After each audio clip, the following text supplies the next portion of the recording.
Hi guys, and welcome back to Next Good Thing, a channel where I help you do stuff.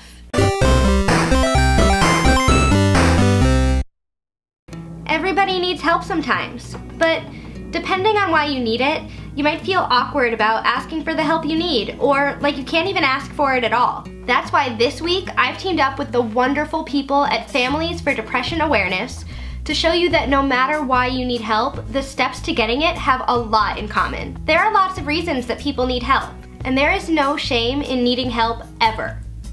These reasons can include a physical reason, like a diabetic event, or an emotional or mental health issue like depression or bipolar disorder.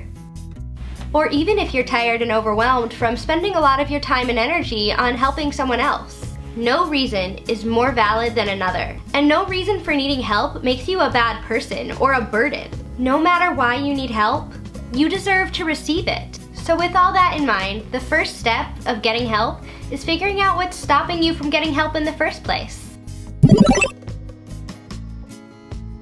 Many people don't ask for help because they fear the reaction that follows, or that they'll be embarrassed or seen differently. Whether you feel a sudden drop in blood sugar or are dealing with an emotional or mental health issue, or you're caring for someone and you're feeling very overwhelmed and burnt out, you deserve help. If you're having an insulin reaction, you might feel worried about being judged because of something you ate or forgot to eat. If you're struggling with depression, you might feel like you don't even know where to start. If you're caring for someone and feel overwhelmed or burnt out, you might feel a little ashamed that you need help too. And for any of these reasons, you might feel panicked or lack a clear head. So that's why the next step is to figure out who can help you. As much as is reasonable, make sure that the first person you contact is someone who won't aggravate the fears you have from step 1. If you feel like you might faint from low blood sugar, call a friend to drive you to the hospital who will support you instead of shaming you for forgetting to eat. If you're struggling with depression, contact someone who understands the issue that you're facing instead of someone who will tell you that you don't have anything to be sad about. And if you're a caregiver to someone in your life and are feeling overwhelmed, don't bottle up your feelings. Instead, call up a friend to talk about the issue. Whoever it is, the first person that you contact should be someone that you trust and who can put you at ease. Finally, if you can't think clearly due to pain or panic or physical distress, or if you can't think of anybody in your life who will give you the kind of support you need, that's okay. The best thing you can do in that scenario is to call or text a hotline or service designed to help you through your given crisis. If you feel a diabetic episode coming on, or if you feel suicidal, please call 911 or the equivalent emergency services number in your country. If you're having a panic attack or experiencing intrusive, disturbing thoughts, call a helpline. I have linked many in the description box below for you. If you're a caregiver and are experiencing fatigue, find a chat room or service that's designed to help someone in your situation. I've linked examples of those below also. All of these services are excellent first points of contact because each of them will provide you with the immediate support that you need. This brings us to step 3, which is to make the ask. Once you have figured out who you want to be your helper, contact that person, say what you need, and then tell them how they can help. Hey John, it's me. I think I need a ride to the hospital because I'm feeling really woozy and I think it's my insulin levels. Christina, hi. Yeah, it's me. I'm having a really bad day and I don't know what I need. I just don't think I can be alone right now. Will you please come over and talk to me for a little while? Hey, Barb. Yeah, it's me. Connor's just been feeling really ill lately, and I don't know, I just kind of feel like I haven't really had time for myself. Do you want to grab some dinner tonight and catch up? This is a hard step, but you can definitely do this. Once you've done this, move on to step 4, accepting the help that you ask for. It can be very easy to instantly regret putting yourself out there and asking for help. You know what, man? It's fine. I'm fine. I'll drive myself. I appreciate it though. Actually, I'm being ridiculous. Yeah, I'll get over it. No, you don't need to come over. It's fine. Sorry to bother you. You know what? never mind. I'm not your kid. I'm not your responsibility. I'm sure you're really busy. And you know what? I don't want to be a burden. It's okay, Barb. It's okay. It can be very tempting to change your mind, but remember that you asked for help because you need it. Your needs won't change if you ignore them. If you hit roadblocks on your way to feeling better, that's okay. It's time to move on to step 5. Keep asking for help as you need it.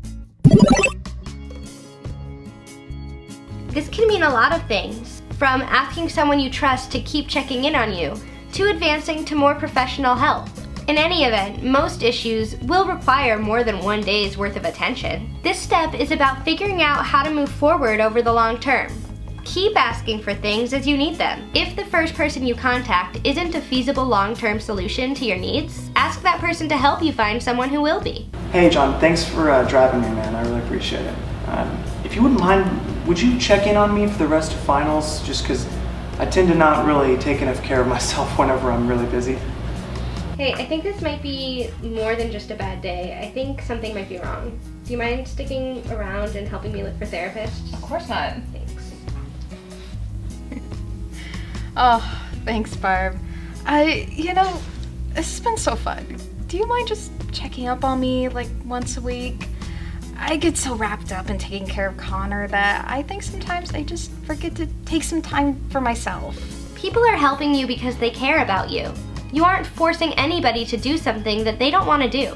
Let's go on to the next step. Now's the time to follow through with helping yourself. This means that you put effort into maintaining your well-being. If you're recovering from a diabetic event, follow your doctor's orders and don't do things that you know will hurt you. If you contact a therapist, follow through with keeping up on your appointments and your prescribed treatments. Regardless of whether you're dealing with a physical or mental health concern, remember to set boundaries so that you aren't neglecting your own needs to take care of someone else's. Connor, honey, remember Wednesday nights I have book club. Barb's gonna come hang out with you. Have fun. Now, if you can manage all that, it's time to move on to the bonus round. You've done so fantastic, and so have your helpers. That's why this week's bonus round is to say thank you. Saying thank you is an amazing way to alleviate anxiety about asking for help, and people love to hear it. If you're anxious about feeling like a bother, it can feel really good to let your helper know that you're so grateful for all of the energy and time that they devote to you. You're not a burden. Your needs are not nuisances. So instead of apologizing for needing help, say thank you to the people who help you get it. And while you're at it, thank yourself. Thank yourself for taking the time and energy to take all these difficult steps in order to get yourself the help that you need. It's not easy. And you did amazing by taking action. When you are struggling, you deserve help.